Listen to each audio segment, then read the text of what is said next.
It's really tough to build a successful sales team, let alone an international one. There's so many steps and challenges, and Anup Khera, VP and GM at Attentive, has been through them all. Anup has experienced helping 3 companies go through exit. He's worked at different size organisations from Series A to IPO and is now launching Australia for Attentive. He has a passion for experiencing something he's never done before, and this has helped shape him to become one of the most successful leaders in the industry. In this episode, we discuss recruitment and the importance of landing teams, building an international culture and achieving revenue growth, where Anup breaks down metrics, adapting targets and keeping it simple. Amazingly, with all the success, Anup is a vulnerable leader who sees the importance of failure, and this really shines through in this episode as he shares his learnings, highs and lows of launching an international business. Hi everyone, welcome to the next episode of Sales Unfiltered. Today I am joined by Anup Khera, VP and GM at Attentive. We're going to be chatting about all how to expand an international business outside of HQ.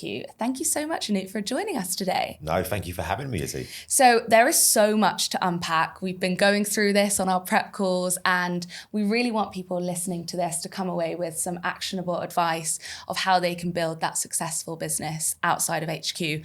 You've done it successfully, you're doing it at the moment, but there is so much that goes into this and it's not an easy task. So let's just start with the question of why are a lot of businesses not successful with expanding outside of HQ?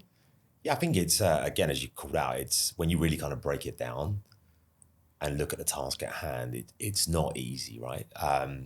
Just look at some of the data. When you look at a lot of companies, I think the average IPO ARR for a company was around 280 million a few years back. I know we haven't had many IPOs recently, hoping that all changes. But when you look at 280 million, I think there's an expectation that 30% of that comes from international markets. Now, when you look at that, that's 80 million. So like, in effect, you're tasked with trying to build an $80 million business. Yeah. Which is a lot. It's difficult, right? So I think that's why there's a lot to do. And I suppose that's why not all companies get it right straight away. Okay, so when we talk about the order of play, do you think that there is a framework that you can follow where it's that checklist of I've got to do this and I've got to move on to this and do this, and that's going to be the way that you're going to be successful? Or would you see it more as a fluid approach that you're kind of building it as you go? Yeah, I think whilst there's areas that you definitely need to focus on, and I suppose we'll touch on some of those as we go on, and I think there is a step-by-step, because you can't do steps consecutively, right? You have to look at the moment you're hired, you're in for that job. They were probably told the board, they probably told their investors that we're now going to grow globally. There's probably a budget and headcount plan that's put into motion, which means the clock's begun, right? So we all know that working in sales, whether it's quarter after quarter or annually, the clock resets and starts. In this case, the moment you're in, there's an expectation that you're driving revenue. And I think sometimes in earlier stage companies, that expectation is even sooner than you would get in maybe a more mature company. So I wouldn't say there's a playbook where you do stuff at the same time, one after the other, but you need to consider stuff simultaneously and just make it happen as quickly as possible. Yeah, and I know there's so many factors that you've got to think about and we really want to delve into them. I know that hiring is a huge thing that you need to probably start with your focus, but I actually do want to start on getting that executive buy-in, because I think that is really important to make that business successful, that you've got the buy-in from the executive team at the company. How do you navigate that? Because that must be pretty tricky. And also when they've got so many things going on with the business, making sure that you're staying relevant. Yeah, really, really good question. It's a really important one as well, because at some point that exec team has bought into the fact that international expansion is right. Okay. And to your point, they're busy, right? There's lots of people inside the business. There's lots of projects that are coming up. Could be different verticals, could be different use cases, could be different products that come to mind adding to that company. And at some point, international expansion was there, and it's your job as that person in region to make sure you're kind of keeping that front of mind, because it helps you get what you need in order to make your business successful, right? And there's probably ways that I've kind of looked at that, whether it's like making sure that you have a section or a kind of segment in an exec MBR or QBR that you do on a regular basis, whether you're kind of tying in your kind of international goals to like company OKRs, but just anything that you can do to make sure that you're keeping it front of mind, and then also making sure that you're having regular touch points with your executive stakeholders. So whether that's your CEO, your chief product officer, anyone across the business that can kind of help you. And how often do you think those check-ins need to be? It depends on if you are having like an MBR and you're seeing people quite frequently, I would tend to say have an MBR, but then I would try and touch base at least like once every 6 weeks with individual stakeholders in there just to have that one-on-one time. Yeah, I think that is really important to keep them in the loop, because obviously they're a little bit detached from what's going on if you're in a different region. So for you to give them those updates and I guess use them as a sounding board to bounce ideas off and make sure that you're on that right path of exactly what they're seeing for that as well. Do you feel like there's a sense of, when you're being that person that's taking charge and launching that region, that it is very much you're having to run everything past that exec team? Or how have you found that experience? Have you been there able to own it and completely shape that business the way that you want to? It's a really good question. I think a bit of both. I think certain companies I've been in where potentially if you're smaller, maybe you got less funding. I think at times you generally are just running everything past the CEO just to make sure they're happy. As the companies are bigger and they scale, I think there's a lot more autonomy that's kind of given, because you're kind of brought in for a reason. It's probably a large company with lots of different functions, and yes, I think it's about having that autonomy that you get, but also staying within the guardrails. So you don't want to go and don't go crazy. Yeah, they're like what's Anup doing? You're not going to completely change the sales motion. You're not going to go and start targeting a different ICP. It's like kind of staying within the guardrails, but like bringing your expertise and your experience to their business, to the business, right? And that's what they hired you for ultimately. Yeah, that is the reason why you are there. You are that expert. But you mentioned something really interesting when we had our prep call for this. It's like leaving your ego at the door and not feeling like you have to be that person to be able to do everything. How did you come to this realization? I just realised I'm not the smartest person in the room.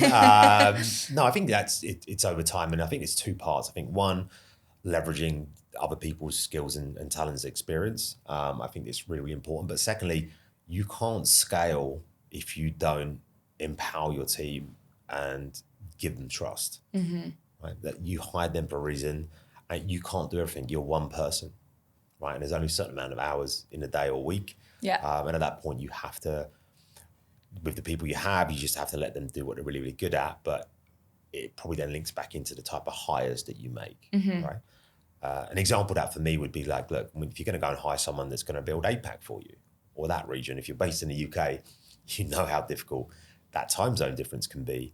And in that example, you want to hire someone that's just as good as you. Well, I do. There is that fear sometimes that I've seen it happen before. People are like, whoa, I kind of feel threatened. Should I be hiring someone that's as good as me or better? Or should I be hiring someone that's probably, I don't know, maybe not as experienced as me, so I kind of feel safe and I've got it in control. For me, it's the opposite. Like, go and hire the best team you can go and hire.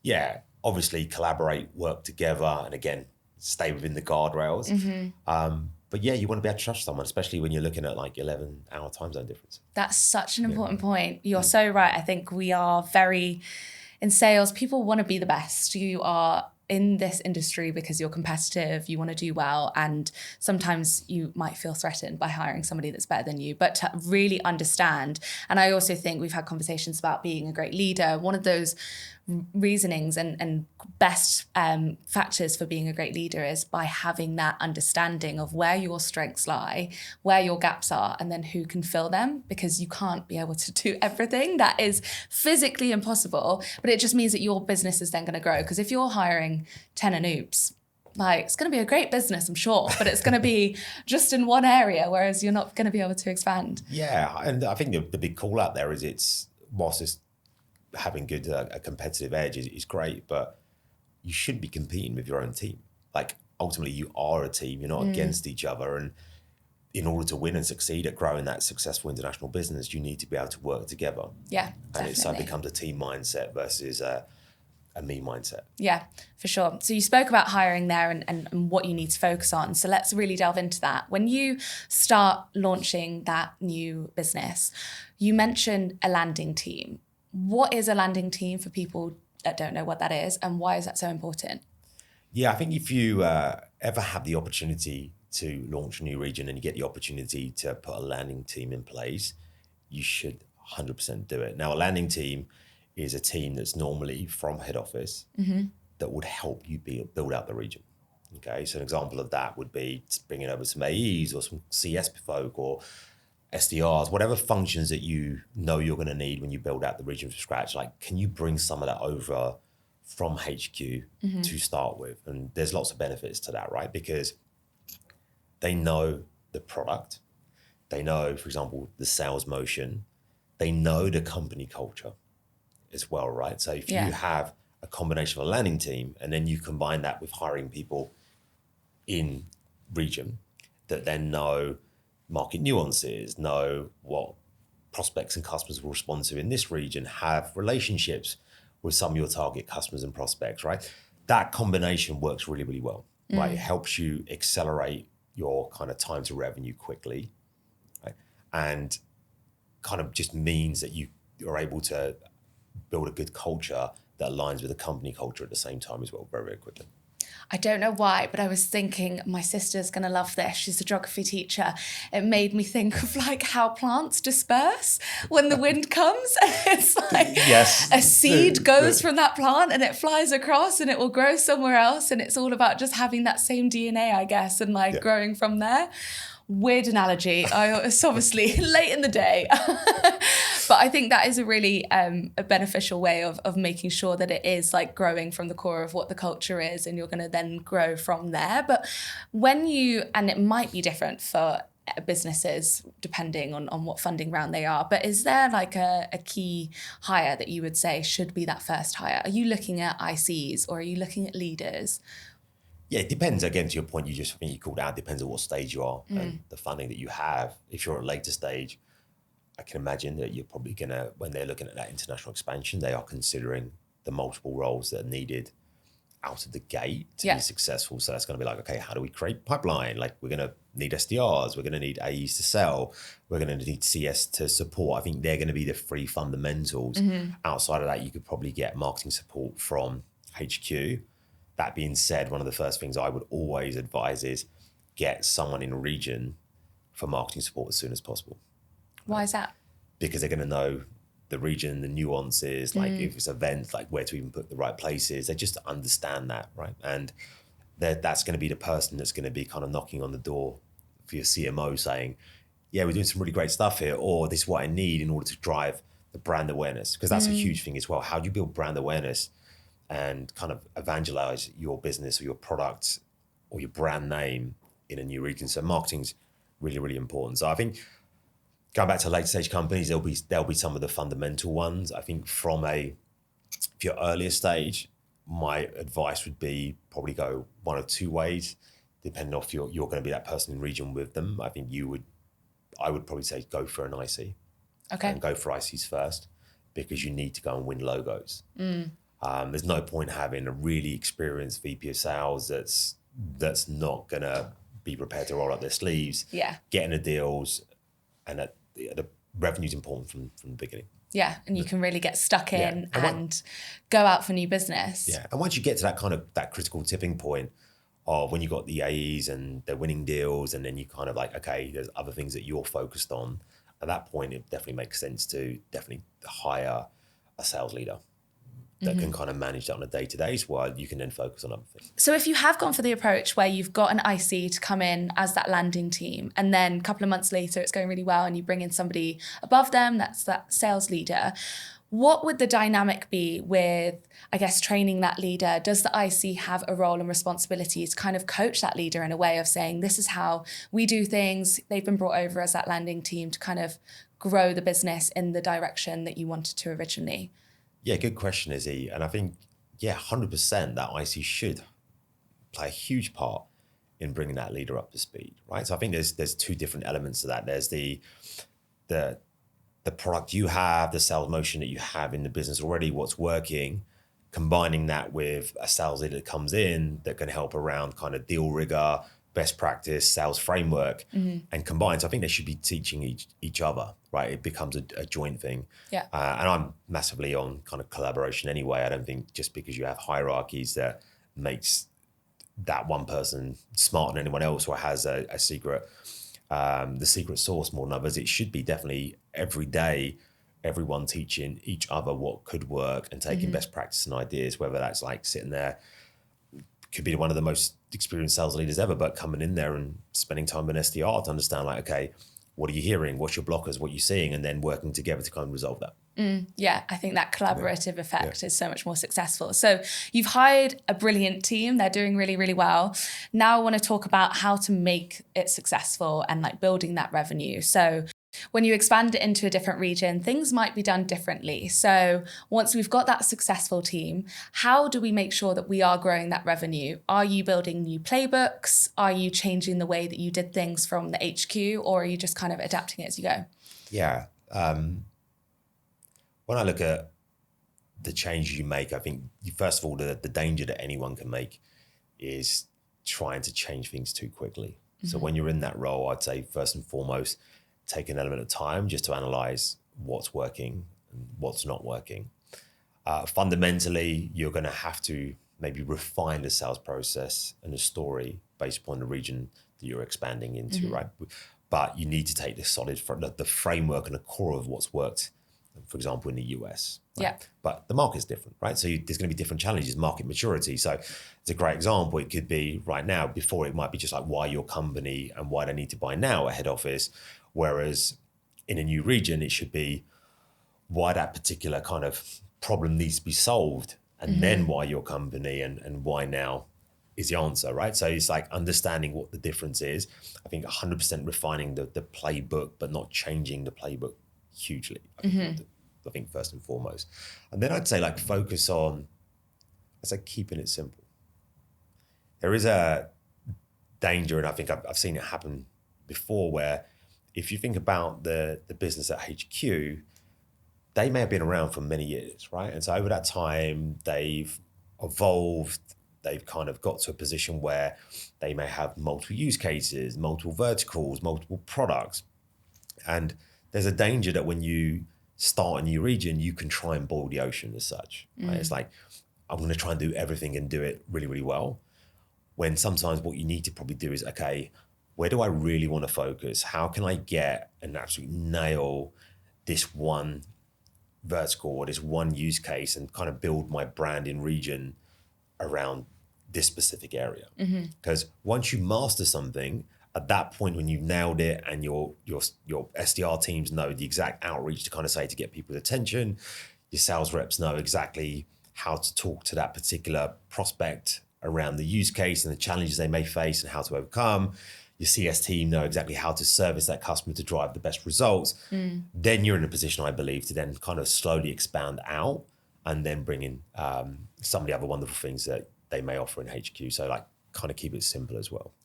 So I really want to get to the fine detail of how to drive success. And there's so much data out there. I think people can get really overwhelmed with different metrics. But what I would love to know from you is, how do you measure that success in building a sales team? Yeah, so I think there's the obvious ones, which is like every salesperson kind of lives and dies by, which is either going to be like your ARR or MRR that you're expected to bring into a business. And these days, more than ever, we have so much data at our disposal. And we have that in so many different technologies that a business use, whether it's kind of like your enablement tools, whether it's kind of like your kind of call listening tools. There's so much there, and all the stuff that you're kind of collecting in your CRM as well. For me, again, I think there's a running theme here. It's like, I think you really strip it back when you first start. Okay, what are the things that are going to make the difference to your team? So again, that kind of meeting book to kind of conversion rate and opportunities, like helps you understand really like where the problem is. Is it the quality of pipeline that you're kind of getting in versus the pipeline's good and it's converting? I think the other things around there, like time and stage. So you will start to really, really understand like where your blockers are. So you can kind of focus in that. For example, if it's getting stuck in the kind of negotiation stage or procurement, like, do you need to go back and revamp the way that you're kind of positioned that early on in the sale, so you're not kind of getting held up later on in the process? So lots and lots of data, Izzy, lots of metrics these days that we can kind of measure our teams on. But I would say to anyone building that out, go and look at the ones that actually you can kind of improve quite quickly, and the ones that if you improve quite quickly will actually have a knock-on effect to your end goal. And then once you've kind of got those done, then you can start to dig a lot deeper into kind of individual metrics, regional metrics, so on and so forth. I think that, going that piece by piece instead of so exactly with what you were saying, to your point of keeping it simple, is instead of trying to go for everything when you're building it out or like fixing metrics, you're just going for that one small change and then see what ripple effect that has and really work on it. I was going to say as well, just to add in there, I think when you build a new region or out, like, what does good look like, right? And it's very difficult because you've never been in that region. You don't know how your product resonates, your sales motion resonates, and whilst there could be a number from the business on what you're expected to do, I always kind of use HQ as a benchmark, right? That should be the number and the guidance I'd give that you should be driving to. So if your AE win rates are this, your client retention rates are X, like that should be the guiding North Star for you. Like, how quickly can you start delivering on some of the results that HQ have done, who have been in that kind of been around for a lot longer, have more kind of resources in region. And if you can kind of get there really quickly, then you're doing a good job. Is there a negative on that though? Because if you're trying to compare yourself to HQ and you might not ever be able to get the same results as them, but you might be able to get different results that aren't necessarily not as good, but just a different route. Yeah, I think that ties back in to when we're talking about like the kind of connections and the interaction with your exec team on a regular basis. I think it's your job as a leader in the region to set expectations. I think that's really, really important. A lot of people make hires and it's like, great, yes, we've hired someone and we've kind of put bums on seats or feet on the street. And just because it works out on an Excel spreadsheet that's going to happen instantly, there are so many kind of considering factors. I think at that point, I was trying to make was that should be something you aim for, because that's what the company's doing and sees as maybe doing quite well, but setting expectations that it might take a little bit of time to get there. No, I think that is a really good point, because it is great to have that thing to aspire to. Otherwise, you might just sit down one day and be like, where do I start? There is so much to do. So it's really important to be able to stay on track and look at HQ as your kind of guiding light. But speaking of looking at HQ and tying businesses together, it's really, really important that you keep that culture alive. And we've spoken about bringing that landing team in to foster that culture and grow the way that your HQ wanted to grow. But how do you make sure that those two teams align when you might be in a completely different country, completely different time zone?